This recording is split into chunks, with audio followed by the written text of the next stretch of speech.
करावे ही माझी नम्र विनंती। आज 19 फेब्रुवारी छत्रपती शिवाजी महाराज यांची जयंती। सर्वप्रथम सर्वांना शिवजयंतीच्या खूप खूप शुभेच्छा। छत्रपती शिवाजी महाराज हे एक आदर्श व महान राजा होते। त्यांचा जन्म 19 फेब्रुवारी 1630 रोजी शिवनेरी किल्ल्यावर झाला। त्यांच्या वडिलांचे नाव शहाजी राजे भोसले व आईचे नाव जिजाबाई असे होते।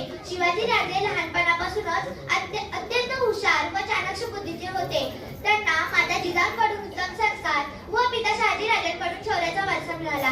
शिवाजी महाराजांनी वयाच्या 15व्या वर्षी रायरेश्वराच्या मंदिरात स्वराज्य स्थापनेची प्रतिज्ञा केली। त्यांनी शक्तीपेक्षा युक्तीचा वापर करून अनेक बलाढ्य शत्रूंचा पराभव केला।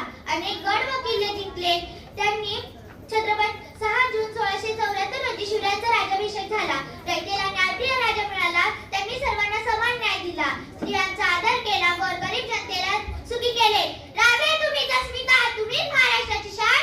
राजे तुम्हीच अस्मिता, तुम्हीच महाराष्ट्राची शान। जगती तुम्ही छत्रपती, तुम्हीच आमचा स्वाभिमान, तुम्हीच आमचा स्वाभिमान। अशा आदर्श राजास माझे कोटी कोटी प्रणाम, कोटी कोटी प्रणाम। जय जिजाऊ, जय शिवराय। धन्यवाद। लक्ष्मीसाठी जोरदार टाळ्या।